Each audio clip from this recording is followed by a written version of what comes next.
नमस्कार, एलएस मराठीच्या विशेष कार्यक्रमात आपलं स्वागत आहे आणि आपण आता आहोत मुंबई गोवा महामार्गावर।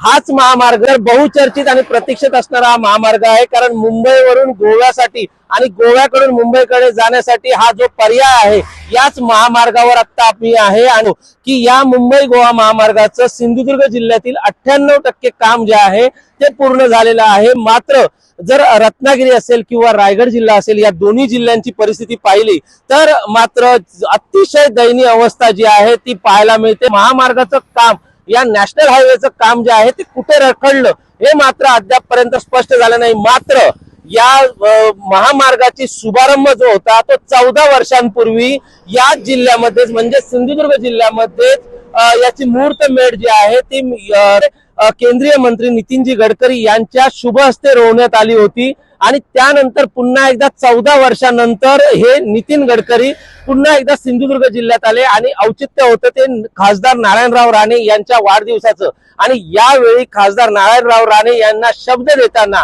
वाढदिवसाचं गिफ्ट देताना सिंधुदुर्ग वासियांना एक अचानक धक्का दिला तो नितीन गडकरी यांनी। कारण पुढील मे महिन्यापर्यंतच म्हणजे मे 2026च्या एंडिंग पर्यंत हा जो मुंबई गोवा महामार्ग आहे तो पळसपेपर्यंत म्हणजे मुंबईला जोडण्यापर्यंत हा पूर्ण होईल असा शब्द जो आहे तो यावेळी नितीन गडकरी यांनी सिंधुदुर्ग वासियांना दिलेला पाहायला मिळाला। त्यामुळे अचानक कोकणापासून अगदी कोकणाच्या टोकापासून ते गोव्याच्या सीमेपर्यंत येणाऱ्या प्रत्येक वाहन चालकांसाठी ही अचानक मिळालेली पर्वणीच होती। कारण नारायण राणेंच्या वाढदिवसानिमित्त दिलेला शब्द जो होता तो नितीन गडकरींनी दिलेला पाहायला मिळाला। आणि त्यामुळे जर आपण पाहिलं तर यामुळे सिंधुदुर्ग जिल्ह्यात उलटसुलट चर्चांना ऊत आला। यामध्ये जर विरोधक पाहिले तर विरोधक असतील तर युबीटी सेनेचे माजी आमदार वैभव नाईक यांनी स्पष्ट शब्दात या वक्तव्याचा स्वागत केलं। मात्र त्यांनी असंही देखील म्हटलं की 14 वर्षांनंतर गडकरींना जर जाग आली असेल तर झालेल्या अपघातांना जबाबदार कोण?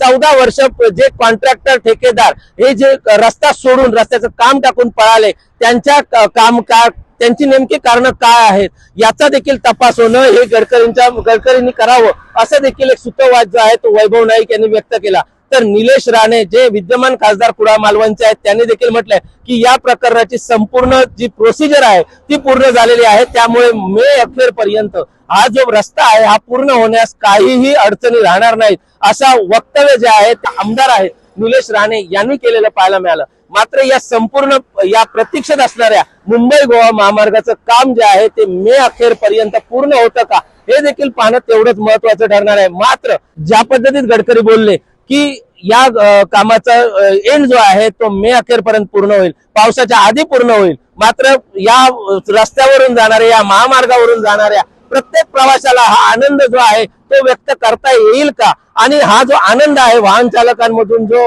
वाहन चालक असतील किंवा ट्रान्सपोर्ट वाले असतील यांना कुठेतरी हा आनंद द्विगुणित करता येईल का हे देखील पाहणं तेवढंच महत्वाचं ठरणार आहे। आणि त्यासाठी एलएस मराठी पुन्हा एकदा मे महिन्याच्या शेवटी याच संपूर्ण मुंबई गोवा महामार्गाचा आढावा घेणार आहे। आणि जर हे प्रत्यक्षात उतरलं तर निश्चितच गडकरी यांचं स्वागत केलं जाईल। ते सत्यात उतरलं नाही तर मात्र टीकेची जोड जी आहे ती मात्र नेमकी या मुंबई गोवा महामार्गावर पाहायला मिळेल एवढं मात्र नक्की आहे।